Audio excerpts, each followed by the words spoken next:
And we are live. It is the Halloween Extravaganza here at Mystery and Thriller Ravens, and I am so excited to welcome back the incredible New York Times bestselling author Lisa Unger here to give us the inside scoop at this very special pre-launch event on her 20th book, Secluded Cabin Sleeps Six. Lisa, welcome back to Mystery and Thriller Ravens. Tell us about this book. Oh my gosh. Hi, Sarah. Thank you so much for having me back. It's always a joy and a pleasure to talk to you and to everybody. So thanks so much. So yeah, Secluded Cabin Sleeps Six is my 20th novel, which is kind of a crazy thing to say. It feels like a kind of a crazy big number, especially since, I've been writing since I was a kid and I never wanted to do anything else. So I feel very blessed and grateful to be doing it. And I will say that, number 20, when it arrives in the mail and it's bound like this and it's got this like bumpy, shiny cover, like it never stops feeling amazing. It never stops feeling like a dream come true. Oh, I love that. So even 20 books in, it still feels like a dream, still feels like a dream come true. Erin says she cheers wildly. Hi, Erin. Yay. Well, So when when we open the cover of Secluded Cabin Sleep Six, we meet Hannah. Hannah was one of the early voices that led me into the book, and she and her brother Mako, their spouses, their family friend Cricket, and her mysterious new boyfriend are all headed out to a secluded cabin, a luxury cabin deep in the woods for some much needed R&R, a disconnect from the busy modern life that we all need. But they're hauling with them a ton of baggage, in the form of secrets and lies. And outside the house, in the dark and the shadows, is a stranger. And the stranger is running a dark agenda of revenge. And there's a storm brewing, and naturally, cell phone service is spotty. And what could go wrong, really? what It's gonna be fine. what could go wrong indeed? Well, you never want to ask Lisa Unger that question. You never want to ask Lisa Unger that question. Oh my gosh. Well, Lisa, I'm so excited to chat with you about all things Secluded Cabin because we got a lot to talk about and I want to make sure we get to all of your questions. We're going to dive right in. But first, I just want to welcome everyone. So we're going live to 7 destinations today for our Halloween extravaganza. We're on Facebook. We're on YouTube. We're all the places. So no matter where you're watching from, welcome, friends. We're united in our love of mysteries and thrillers. And I've got a day of prizes and surprises for you. So stay tuned for the giveaway. We will be doing that and more on that later.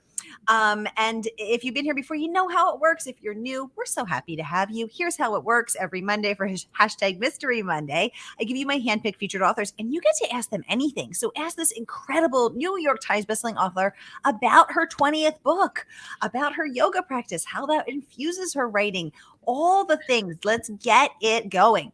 Lynn, welcome to the conversation, saying hi, Sarah and Lisa. Susan saying, I can't wait to buy and read. Susan, you must be reading my mind because this is a very special pre-launch event and I am sharing the pre-order link. And guess what, y'all? We got signed copies. You know what's more special than a signed copy? Nothing. So pre-order now. A treat for yourself. No tricks here today. A treat for yourself. Holiday shopping. Get it done early. They make the best gifts. Signed books make the best gifts. Andrea, welcome to the conversation, saying congratulations on your 20th book, baby. Thanks, Andrea. Susan wants to know, is alcohol involved in this getaway weekend? What could possibly go wrong? Of course. Alcohol, maybe some edibles. Yeah, I mean, there's all kinds of substances involved in Secluded Cabin Sleep Six. All sorts of substances and secrets, we might say. Mm-hmm. I love that. Darla says, hello, Sarah and Lisa. So excited to watch this interview. Darla, we're so excited to have you. We have a mystery user saying, this is one of my most anticipated reads. Heck, yes, it is. I like you already. Nancy Muro Wren, Books of Grammar Extraordinaire. She's Cabin Girl reads. So this is perfect for you, Nancy. Perfect for her. Yeah. Awesome. She says hello from Or not, California. you know. Let's hope we don't have to step over any dead bodies on our way to your cabin. Cabin Girl reads. Nancy, welcome to the conversation. So great to see you pop up. We're talking substances and secrets here. Julie, welcome to the conversation. She wants to know, Lisa, how did you come up with this very intriguing title? You know, honestly, I wish that I could take credit for this title. I cannot. My original title for this book was Blow Your House Down. That was my title for the book. And, you know, and this happens a lot with titles. So usually if I have a title, and I absolutely love it, then it will not be the title of the book. If I have a title for my book and I kind of don't like it that much, then it will be the title of the book. Like that is that's pretty much how it works for me. So in this case, Secluded Cabin Sleeps Six was the work of the team at Park Row, Margaret and Erica, the VP and editorial director. They brainstormed and came up with this amazing title, and I just, you know, fell in love with it. So, you know, a lot of times it takes a village. So, Lisa, your original title was Blow Your House Down. Mhm. And then did they say to you, this isn't going to work for us? Here's 3 options for you. Here's 5 options for you. Did you brainstorm together, or they just said, this is it? And you said, okay. Oh no, usually what happens is, like, you know, you turn the book in and it has a title. Most of the time I have a title when I turn a book in. I rarely turn in something that says, you know, untitled, right? So I have a title, and, you know, I can always kind of tell. I made this joke with my editor last round of revisions. I was like, I could tell when you write me back about the book and you don't use the title that that there's going to be a title conversation. So usually what happens is that, you know, she will say, I don't know, maybe it's not, you know, maybe it's working, maybe it's not working. And then I'll come up with a new list of titles, and then they'll come up with a new list of titles. And then it's kind of like this long email exchange. Usually my agent is also involved, and it's back and forth until somebody comes up with a title that everybody kind of goes, oh yeah, that's it. So that's kind of how it usually works. I find it interesting that if you love a title, you usually don't get to keep it. But if you don't love it, Yeah. then you Like, for example, Beautiful Lies, that was my title. I did not love that title. I was like, you know, I'm sure this is going to change. I was not in love with it. And so so of course it remained the title of the book. oh my God, that's so funny. Yeah. Julie, thank you for the great question. Because I was wondering about the title too, because it sounds like an Airbnb listing, right? Like, oh, Right. Secluded Cabin Sleeps Six, da da da, Right. in the woods, private chef, hot tub included. Exactly. um, like, so I love that, and it's so fascinating to know that your editor's the one that came up with it. Alyssa, welcome to the conversation. She said, "This is my first event with y'all. The book sounds amazing. I can't wait to read." Alyssa, welcome. We're so happy to have you. Thanks for joining us today, live with Lisa Unger. Let us know if you have any questions for her. We're very interactive here. Chelsea, welcome to the conversation. Hello, everyone. Nancy is laughing out loud about the title, about getting stuck with it. So funny to know these things. I know. It's funny because, you know, it really does turn out to be, you know, if you have a publisher that you love and you trust, and an editor that you trust, and you know that everybody wants everything about the book to be the best that it can be, then you just kind of, you know, you have to trust in that collaboration. I think people would be surprised at Mm. how much collaboration there is. I love that. Thank you for answering that. Julie is saying she loves it too. Andrea wants to know, Lisa, would you be willing to go sleep in a secluded cabin in the woods now, or would you scare yourself and not be able to sleep? Great question. Great question, Andrea. It is a really good question. And the funny thing is, and okay, so I'll just use this as a jumping off point to talk a little bit about the inspiration for the book. So for most of my books, there's like a germ or a seed, like something that I'm really obsessed about, you know, something that I'm doing a lot of research on. And, you know, and the best way I can explain it is that if it connects with something kind of deeper that's going on with me, I'm going to start to hear a voice or voices. And these are the voices that I follow through the manuscript. So, and usually it's just one thing, but in the case of Secluded Cabin Sleep Six, it was actually a couple things. I'd had an ongoing kind of fascination with DNA testing. I've been doing research about this for a couple of years now, Ooh. and I've been, really curious about this technology and how it's being used. And it's been something, much in the same way that, in Last Girl Ghosted, I was really interested in online dating, and Confessions in the 745, it Yes. was more about social media. And it's not so much the technologies that interest me, it's how they rewrite the way we relate to each other. And so that was a really Ooh. big feature of the DNA testing for me and wanting to know more about it. And the other source of inspiration for this book was that my family and I took a number of pandemic vacations to, really secluded cabins in the woods, which is something that we had not done. We're not really campers, but this was like, where we weren't able to travel. And so we would just get in the car and we would rent these places and drive to the woods and go hiking. And they were beautiful, gorgeous places, beautifully appointed, everything that you would want.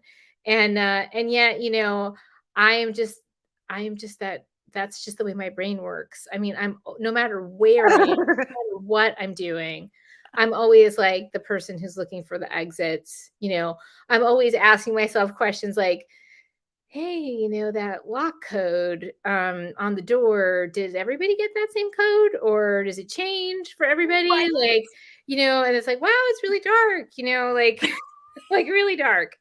Um how long would it take us precisely to get to the next house? Like, this is the way my brain works, right? So it's kind of the opposite. So that's like the long answer, right? Like it's kind of the opposite of that. Like I don't, it's not like I've scared myself so much that I can never go to a secluded cabin. It's that I was already so scared that I had to write about it in order to in order to metabolize it. So like I kind of that's where I exercise my demons on the page. So I'm actually a lot more likely to go stay at a secluded cabin now than I than I was. And in fact, we evacuated for the storm a couple of weeks ago, and we evacuated to one of those cabins in the woods that inspired the book. And we used it as an opportunity to take some video. So we're fully ensconced now in the whole cabin idea, in spite of, or maybe because of, the fact that I wrote Secluded Cabin Sleep Six. Oh my gosh. Andrea, thank you for that fabulous question, which led us to this juicy revelation about the origin of this story idea. Wow. Lisa, thank you for the fabulous answer. Ethan, welcome to the conversation. Hello, Lisa. I can't wait to meet you in person at Murder by the Book. So, Lisa, for those of us who are those who are watching who are in Houston, Texas, you're going to be at the bookstore. Tell us about that. I am. So I'm super excited to be visiting Murder by the Book, which I have not been to in years and years. My parents used to live in Houston, and so I used to go every year to Murder by the Book. My parents moved, and then, there's been a pandemic and all this stuff, and there hasn't been that much travel. So I'm very excited to be back in Houston I'm going to try to get the date right. I'm going to try to say that it's Wednesday, November 9th. At 6:30, Murder by the Book in Houston. And it's if you're in Houston and you've never been to Murder by the Book, which I'm sure that's not even possible if you're a mystery reader and you live in Houston, but it is one of my favorite stores in the country. It's absolutely beautiful, so well curated, so well run by people just super passionate about books, mysteries, thrillers, crime fiction. So it's definitely one of my favorite places in the country, and certainly one of the best stores in Houston. And for those of us who aren't in Houston, I'm in Boston, Massachusetts. For those of us who aren't in Houston, guess what? We can still get signed books. So everybody, here is Lisa will be signing books, and Murder by the Book ships your signed book. So you can have a copy. You can buy a copy of Secluded Cabin Sleep Six signed by Lisa Unger herself. The perfect treat, Halloween treat, no tricks for you today. Or we're heading into holiday season. We are not that far out from Thanksgiving, Christmas, Hanukkah. We just had Diwali. We got New Year's. Yes. So the perfect gift for the mystery lover in your life, or the gift for yourself to replenish your energy while you're shopping for everybody else.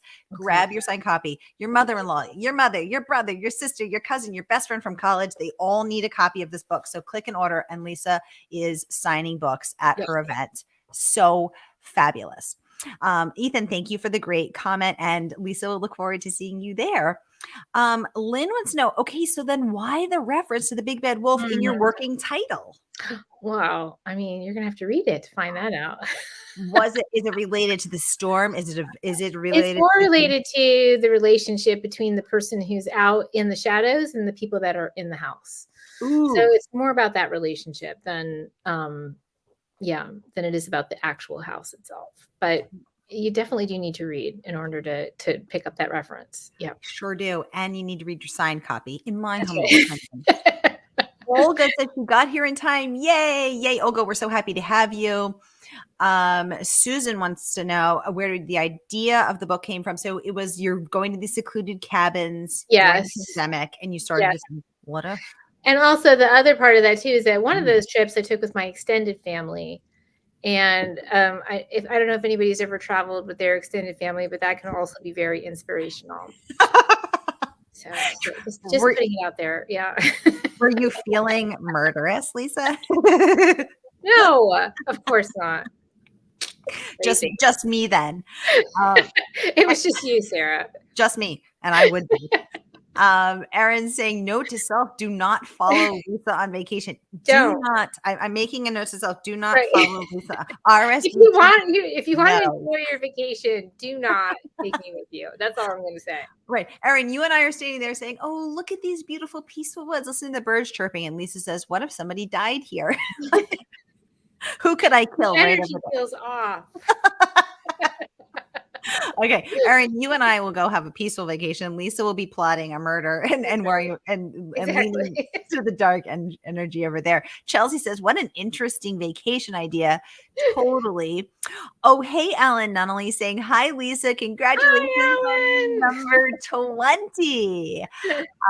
Yes, 20 books. That's so amazing. Julie saying 20 books is such a huge accomplishment. She wants to know, what is the most surprising thing you have learned since the first book?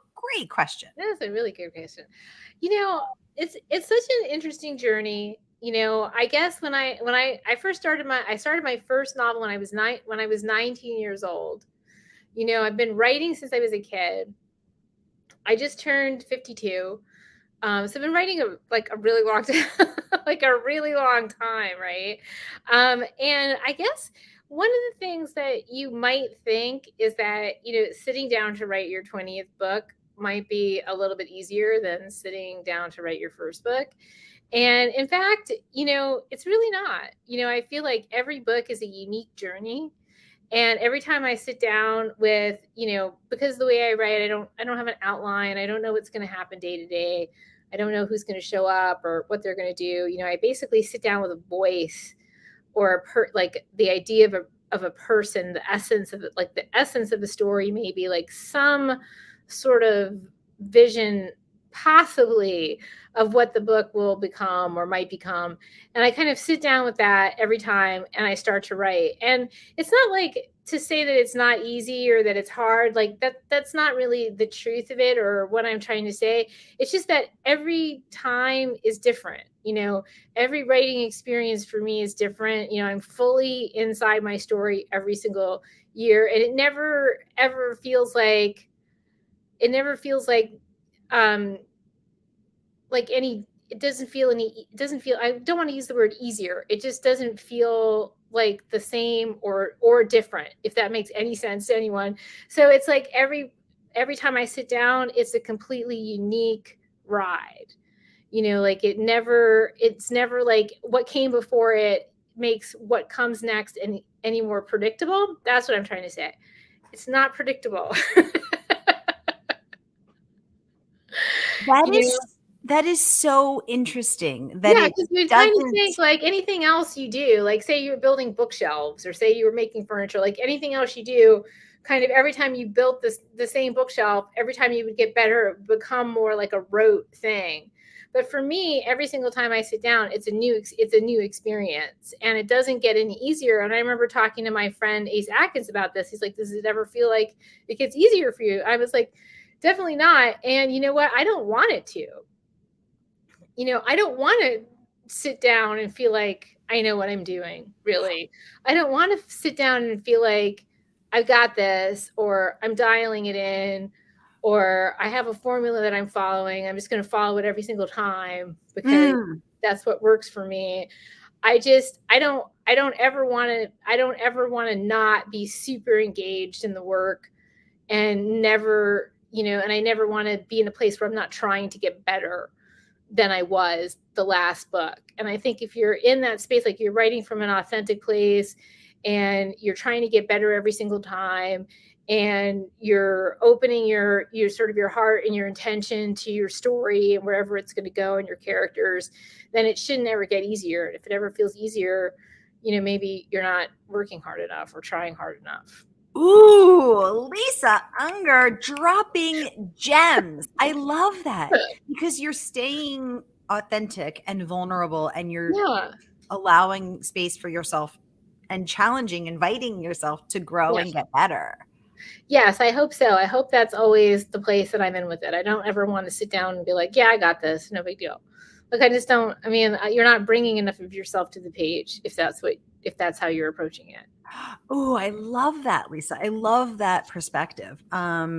Julie, thank you for that great question, which led us to this beautiful, juicy revelation of an answer. And Lisa, thank you for the vulnerability to share that. Susan says, Lisa, you are having a dinner party for 6 in your secluded cabin. Who do you invite to save you? Aaron knows the answer to this. Jones Cooper. Okay. My fictional detective who often shows up in books when I need things to. I have a few characters that show up when I need things to kind of, settle down, or somebody needs to take the reins of the situation that we're in. And if somebody was going to show up to save me, I'm hoping it would be Jones Cooper. Oh, I love that. I love that. Susan, thank you for the great, super cool question. I love that. And Lisa, I love that you would pick your character. We have a mystery user saying, can't wait for this book. Thank you so much for joining us. Julie saying, this is all so fascinating. I totally agree. Susan wants to know, have you ever thought about writing sequels to any of your books? Yeah. What? I mean, there's so much juice. Confessions at the 745. I want to see more from those two random characters. I want to see more from all of these people. Yeah, I have so the first 4 books that I wrote were all it was a series featuring a true crime writer by the name of Lydia Strong. So that was a series. And then the next 2 books featured Ridley Jones, and Sliver of Truth is a sequel to Beautiful Lies. And then, over time, there have been a number of stories set in my fictional town called The Hollows.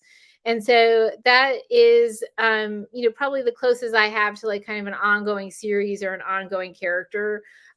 So basically when somebody stays with me, whether it's Jones Cooper or Eloise Montgomery or The Hollows, or, there's another detective who shows up now and again by the name of Grady Crow.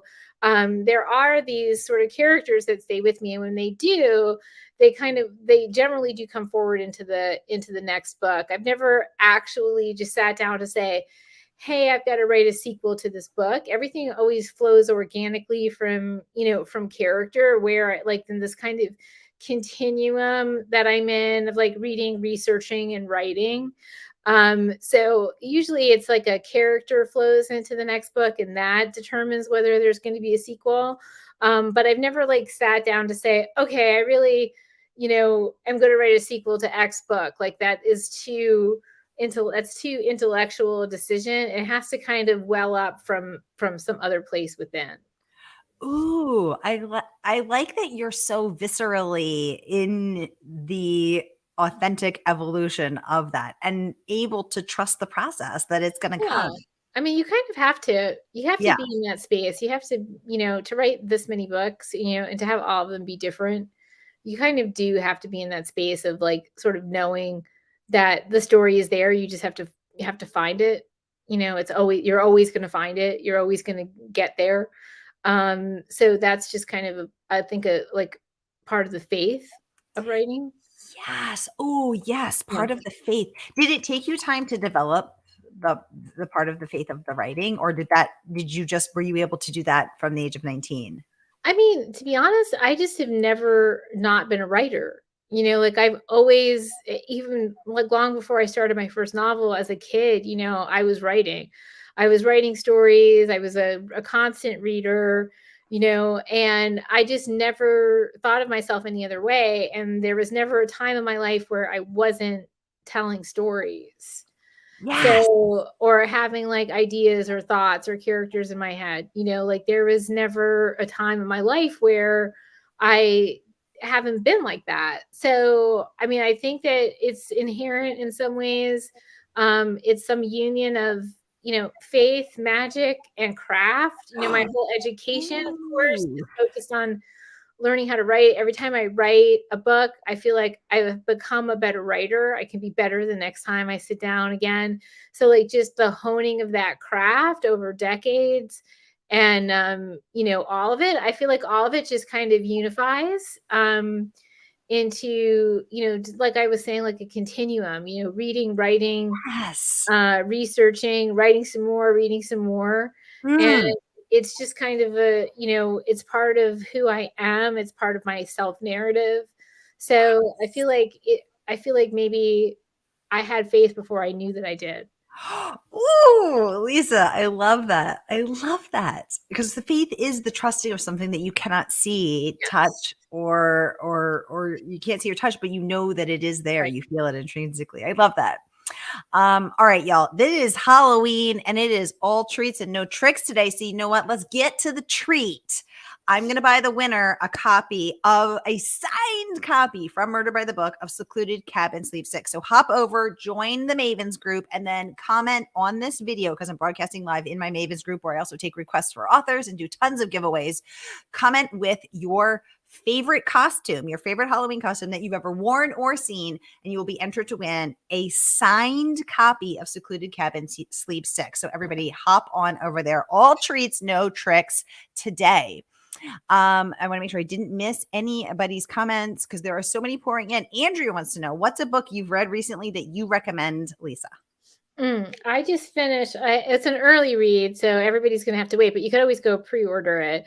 Yeah. I just finished. It's One of Us by J.T. Ellison. I think it's March 2023, and probably most people are familiar with J.T. She is just a psychological thriller author at the very top of her game, and this is like twisty, layered, smart. It does share some themes with Secluded Cabin. So it was right up my alley, and she's just a stellar writer. So it was a fantastic read. So you could pre-order it from wherever you buy your books. Yay. So I just got my early copy on Monday. I'm so Yeah. excited.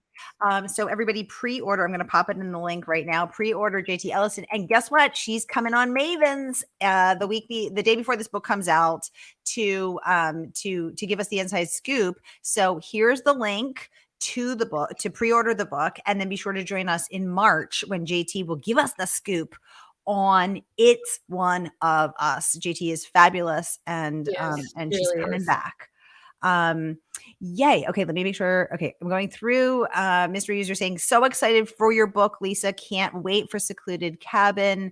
Thank you. We have Erin saying, No, Jones. Yeah. Erin knew I was Sorry, going Erin Jones. to. She knew. We have Grady Crow. Sorry, I'm reading ahead. We Oh got yeah. Erin Jones. We got Grady Crow.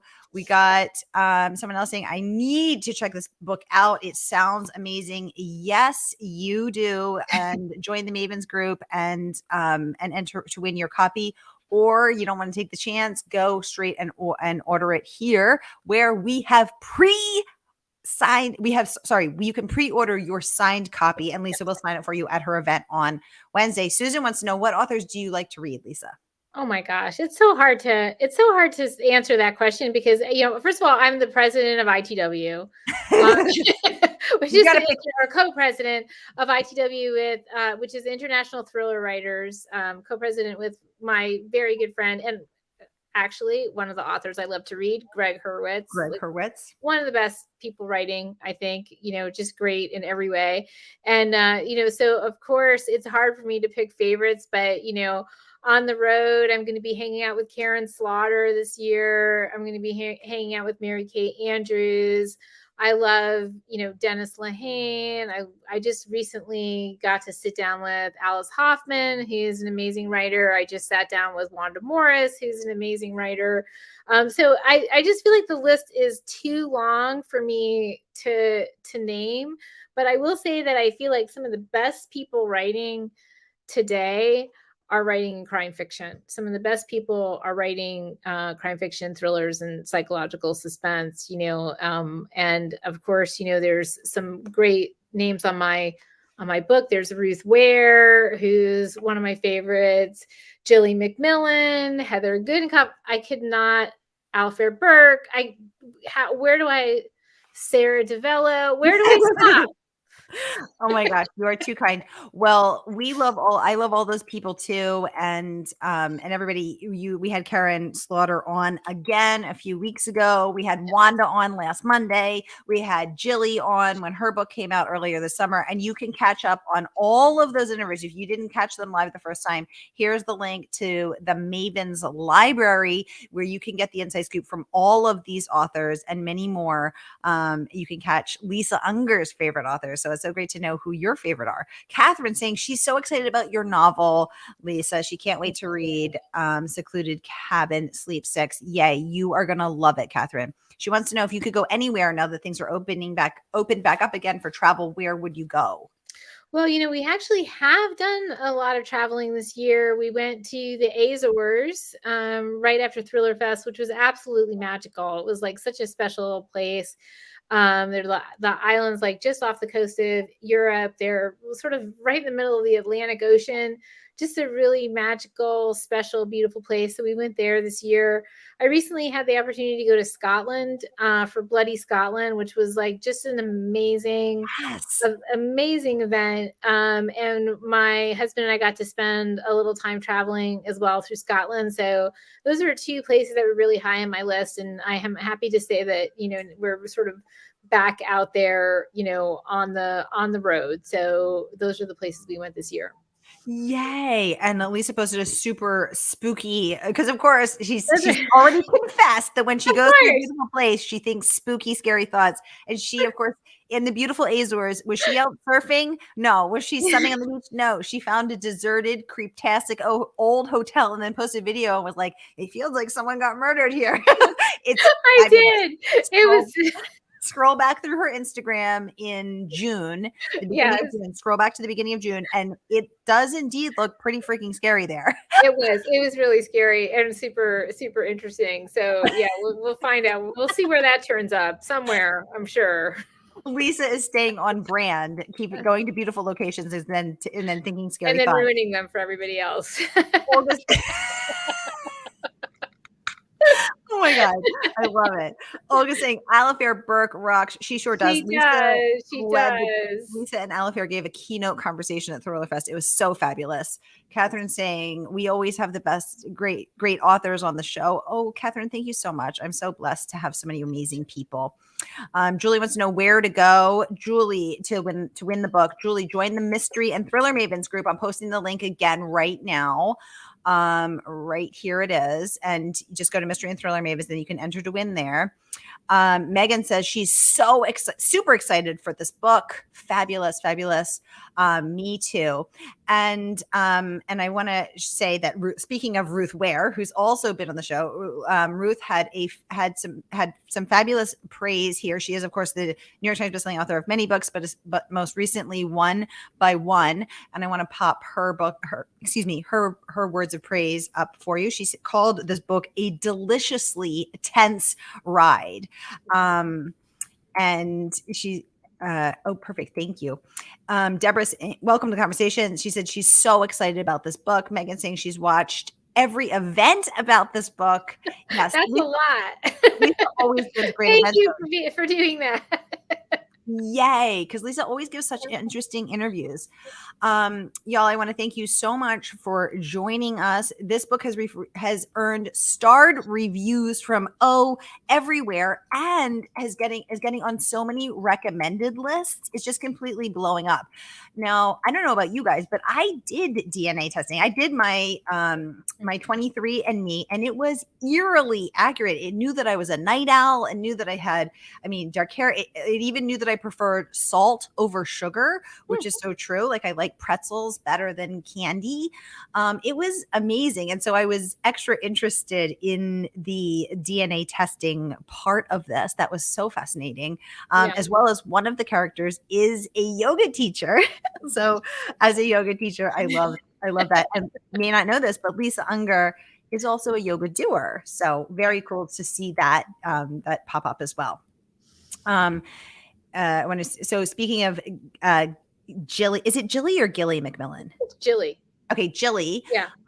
She says that Lisa Unger is a brilliant writer at the top of her form. Here she delivers yet another stellar thriller packed with tension and twist, but also laced with nuanced insight and characterization. So one of the other things I really loved about this book, which I love about all of your books, is that you hone in on the fragility and frailty of all of marriages and of long-term relationships, because anyone who's ever been in a long-term relationship, and also families, sisters and brothers, in-laws and daughter, in-laws and the person, honing in on those with a very sensitive, deft hand, but going into those cracks and then chiseling away to reveal them deeper, and honing in on that on the insecurities or the old wounds or those things, is something that I think, like, you keep those pages turning. I actually stayed up until 3 a.m. every night until I finished it, and I checked all the doors and windows to make sure I was locked, because I was actually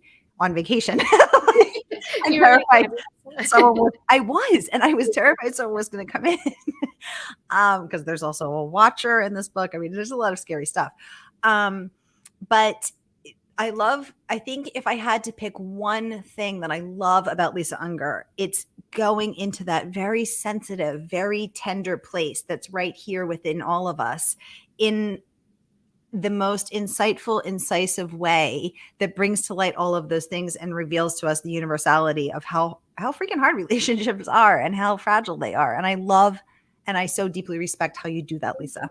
Thank you. Yeah, I think that, this is it's definitely a theme that runs through all of my books. It's not, like I said, it's not the technologies or even the secluded cabins or any of those things that interest me, although they are, big features of the books that I write. But it's really, character is king, and diving deep into what makes us who we are is a overriding theme of my entire body of work. Is it genetics? Is it biology? Is it psychology? Is it some twisting helix of all of those things, and, how do our relationships define us? Like, I think especially as the holidays approach, we are all kind of, we're all sold this image, right, of the family.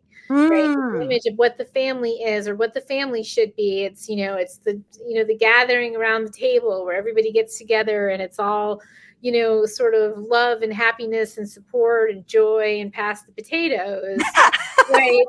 It's like, how many family events have you been to that were actually like that? That weren't like, however many families do you know? Like, is there any family that you could say this family is perfect? There's no conflict. There's no secrets. There's no, subterranean truths. There are no, bodies, buried in the backyard. Right. Like, how many of those families are there really? So it's like, I think it's just the most interesting thing is to just kind of, like, I always consider myself sort of a spelunker, like I kind of shimmy into the dark spaces of the human psyche, of the relationships that you have with the people that are closest to you, the people we trust, how much do we really know? And something like a DNA test, people start taking these DNA tests, and of course it's burgeoning, people are everywhere, it's increasing by the millions every year, the amount of people that take it. And, one of the things that I did learn from my research is that a lot of the time, many times you are going to find out something that you did not expect. And once you know it, you can't unknow it. Yes. Yeah. And so I'm interested in that. I'm interested in that, aspect of it. Not so much, like for myself personally, I did stop short of taking the DNA test. I've done a little bit too much research. I don't trust corporations to protect my privacy. I don't know how that information is going to be used in the future. And so, I'm careful about things like that, but it doesn't matter, because if my brother took the DNA test, or my cousin, or my mother, or my father, then somehow you're going to find yourself impacted by that in ways that you can't even imagine. I however, can imagine. Yeah, it's fascinating because I know Dani Shapiro, who's also a major yogi, and she wrote the book about the memoir about taking the DNA test and learning that the man that she had thought was her father for 48 years or 50 years of her life was in fact not her biological father, and then trying to find out who was her father. And I took the test, and I was hoping for a surprise. I was like, let me find out that I am Greek. Like I was ready. I was like, let me find out that I'm adopted. I was like, bring me a secret. Incredibly exotic and mysterious. I wanted to be very exotic and mysterious. I was like, let me be, I wanted to find a secret. Sadly, I was exactly what I'd always been told. So I was bummed. No secret for DiVello. I'm Italian. Exactly. Just plain old Italian, right? I'm Italian Irish. I have, snooze. There's nothing. Oh my God. Susan says she does not want to know about her DNA. There's probably a serial killer in her family or something. Well, Susan, you're going to be very interested in this book, as we all are. All right, y'all, we are way over time, but Lisa Unger is such a joy. We could just talk forever. Once again, be sure to pre-order your book, your signed copy of your book, you guys, from Murder by the Book. And you're going to the perfect gift and the perfect treat for yourself or others, and then enter to win a signed copy as well. Lisa Unger, congratulations. And on your 20th book, you are amazing. And thank you so much for taking the time to join us. We appreciate you. Thank you, Sarah. And thanks to everybody for all the great questions and the fun chat. This has been a lovely, exciting, and fun interview. Of course, how could it be anything but with the wonderful Sara DiVello? Oh my God, it's all due to you. All right, everybody, I'll be back at 4 with Katie Size, and then 5 with Erin E. Adams. Stay tuned.